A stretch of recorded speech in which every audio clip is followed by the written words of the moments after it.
By the time Che Guevara entered Bolivia in late 1966, the conditions that had once made revolution possible no longer existed. The political environment had changed. Governments were more alert. Intelligence networks were more coordinated. Local populations were cautious, not because they supported the regime, but because they had learned the cost of being associated with insurgency. Che arrived fully aware of these risks.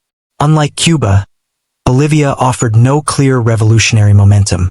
There was no widespread uprising underway, no unified movement waiting to be organized. The terrain was unfamiliar, the population fragmented, and communication unreliable.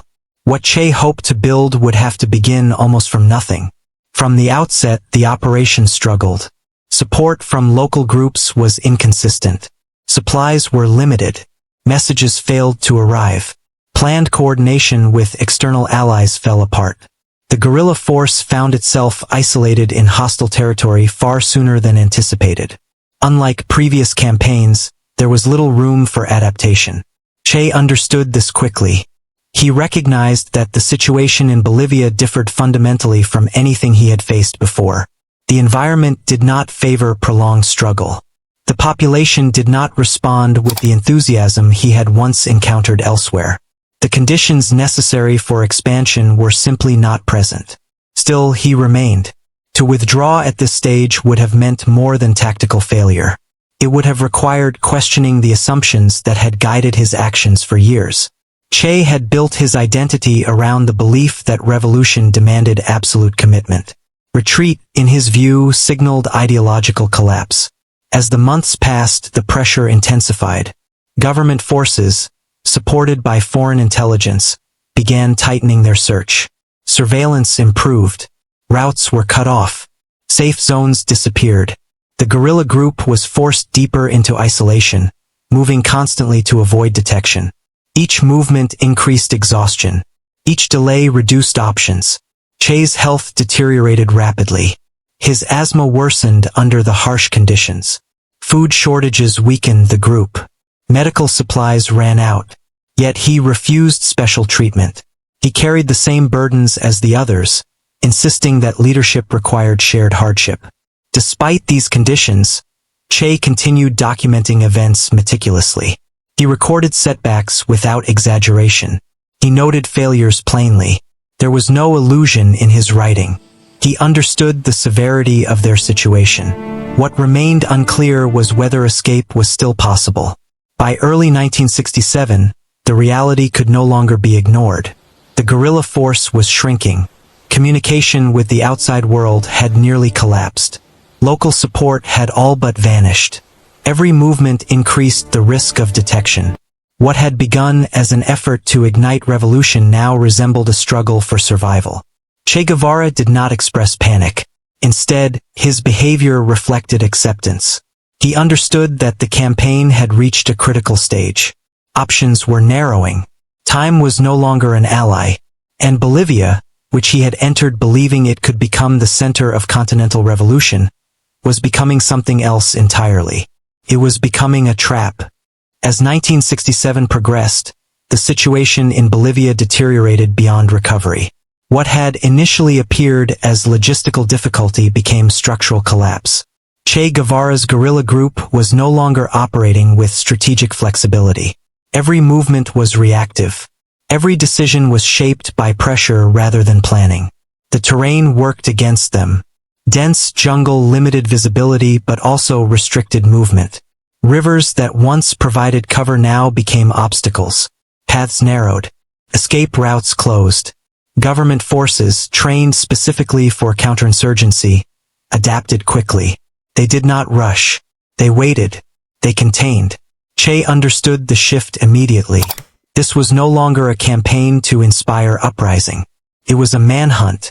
The objective had changed from suppression to capture. And capture, Che knew, would not be followed by negotiation. The window for withdrawal had passed quietly, without a clear moment to mark it. Communication failures accelerated the collapse. Radio contact with external allies was unreliable or non-existent. Planned resupply never arrived. Messages went unanswered. Che's group operated in near-total isolation, cut off not only from support but from information. Decisions had to be made blindly. Internal strain grew. Exhaustion weakened discipline. Hunger eroded morale. Illness spread. Che's asthma attacks became more frequent and more severe, triggered by humidity, exertion, and stress. Still, he refused relief. He insisted on marching with the group, carrying equipment, sharing rations. To him, separation between leader and fighter signaled the beginning of disintegration. But equality did not solve the problem. One by one, members of the group were lost. Some were captured. Others were killed in small, scattered engagements. A few deserted, overwhelmed by fear or convinced the mission was doomed. Each loss reduced not only manpower, but knowledge of the terrain. Every absence narrowed options further. Che documented these losses without sentimentality. His notes from this period reveal no denial. He acknowledged mistakes openly. He recorded strategic failures, misjudgments of local support, and overconfidence in revolutionary momentum. What stands out is not despair, but clarity. Che knew exactly where the campaign stood. What he did not do was abandon it. By this stage, escape was no longer a question of tactics. It was a question of identity. Che had long believed that retreat under pressure reinforced the very systems revolution sought to destroy. To withdraw now, surrounded and weakened, would mean accepting that his conclusions about power and resistance were incomplete. Government forces closed in methodically. Villages were monitored. Movement patterns analyzed. Locals were questioned. Fear worked where ideology had not. Assistance to guerrillas became too dangerous to offer. Even those sympathetic to Che understood the consequences of being seen helping him. Isolation became absolute. Che's movements slowed.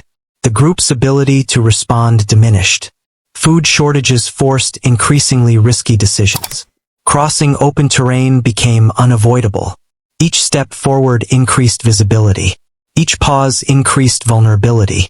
By late summer, Che Guevara was no longer directing a revolutionary operation. He was managing decline, and he knew it. There was no sudden realization, no dramatic turning point, just the gradual understanding that Bolivia had closed around him. The possibility of escape, once distant but imaginable, had now disappeared entirely. What remained was not strategy. It was choice. By early October 1967, Che Guevara's position in Bolivia had become untenable. The guerrilla group was reduced to a fraction of its original size. Supplies were nearly gone. Ammunition was limited. Movement was slow and increasingly predictable. Every attempt to change position carried the risk of exposure, yet remaining in place guaranteed discovery. Che was fully aware of the situation. Unlike earlier stages of the campaign, there was no longer any pretense of momentum. The possibility of rebuilding the group had vanished. Local recruitment had failed. External coordination was non-existent. What remained was survival under constant pressure, with no strategic objective beyond delaying the inevitable. Government forces tightened their perimeter. Bolivian troops, supported by foreign advisors, applied systematic counterinsurgency tactics. They did not seek a decisive confrontation. Instead, they fragmented the terrain, blocked escape routes, and forced the guerrillas into smaller and smaller areas. Each encounter drained resources and morale without offering advantage. Che's health continued to decline. Asthma attacks became more frequent and more severe, often triggered by physical exertion or stress. Breathing was painful. Movement required effort. Yet Che refused to be left behind. He rejected the idea of evacuation or concealment that would separate him from the group. To him, survival at the expense of coherence was not survival at all. As conditions worsened, Che's leadership shifted in tone. He no longer spoke of victory. He spoke of responsibility. Decisions were framed around minimizing losses rather than achieving progress. He ordered careful movement, enforced discipline, and avoided unnecessary engagement. There was no desperation in his actions, only realism. The group's final movements were cautious but constrained. Terrain that once provided concealment now worked against them. Narrow ravines limited visibility and maneuverability. Dense vegetation concealed sound but trapped movement. Every step required calculation. Every pause carried risk. On October 8, 1967, government forces intercepted the guerrilla group in a ravine near La Higuera. The engagement was brief and chaotic. Che was wounded in the leg. His weapon malfunctioned. Escape routes collapsed almost immediately. Capture followed quickly. Che was taken alive. There was no dramatic resistance. No final speech. The circumstances allowed neither. Surrounded, injured, and outnumbered, Che understood the significance of the moment. This was not a temporary setback. It was the conclusion of the campaign. He was transported to a small schoolhouse in the nearby village. That night, Che Guevara was held under guard. There was no interrogation of substance. No legal process. Decisions regarding his fate were made elsewhere. Che spent the night fully aware of what awaited him. By this point, uncertainty had disappeared. Witnesses later described him as calm. There is no credible evidence that Che pleaded for his life or attempted negotiation. His behavior reflected acceptance rather than resignation. He had prepared for this possibility long before Bolivia. Capture did not surprise him. It confirmed what he had already understood. The revolution he believed in would not be decided here, but his role in it would. On the morning of October 9, 1967, Che Guevara remained confined inside a small schoolhouse in La Higuera, Bolivia. The building was modest, isolated, and silent. There was no formal detention process, no legal framework, and no public acknowledgement of what was about to occur. Che was no longer a combatant in a conflict. He was a problem awaiting resolution. The decision to execute him had already been made. Orders did not originate locally. They traveled quietly through military and political channels, shaped by fear of what Che represented rather than what he could still do. Alive, he carried symbolic weight. Dead, he could be controlled. The calculation was simple, and it left no room for alternatives. Che was aware of this. Accounts from those present describe him as composed. There are no reliable records of panic or desperation. He did not attempt to bargain for survival. He did not request mercy. By this point, the outcome aligned too closely with the logic that had governed his choices for years. He had accepted the risks of absolute commitment long before Bolivia. When the execution took place, it was neither ceremonial nor dramatic. It was procedural. A task carried out with discomfort by those assigned to perform it.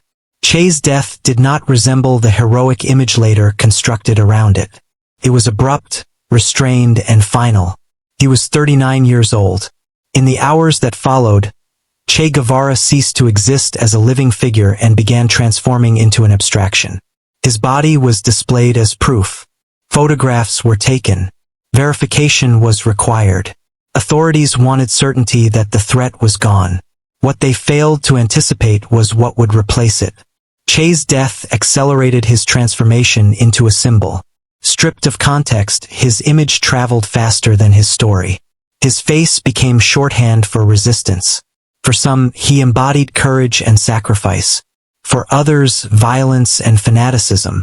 Both interpretations simplified a life shaped by complexity, contradiction, and unwavering consistency. What is often overlooked is how deliberate Che was. He did not stumble into his fate. Each stage of his life followed logically from the one before it. From medicine to revolution. From revolution to power. From power to rejection of authority. From rejection to isolation. Bolivia was not an accident. It was the endpoint of a worldview that left no room for retreat. Che believed that compromise weakened conviction. That doubt undermined action. That revolution, once paused, lost its purpose. These beliefs gave his life coherence. They also narrowed his options until none remained. The irony is difficult to ignore. Che Guevara distrusted power once he held it. He believed authority corrupted revolutions. And yet, he could not escape the authority of his own certainty. His refusal to compromise shaped both his influence and his isolation. It drove him forward when caution might have preserved his life. History continues to argue over who Che Guevara was meant to be remembered as: hero, villain, idealist, extremist. These labels obscure the deeper lesson. Che's story is not a warning about rebellion alone. It is a warning about certainty without limits. He took power after the revolution and rejected it. He sought transformation and found constraint. He chose consistency over survival. Bolivia was where escape became impossible. Not because he was captured, but because his path allowed no alternative. This is not the story of defeat. It is the story of consequence. And it is why Che Guevara's final days still demand examination, not for what they represent, but for what they reveal about belief carried to its absolute end.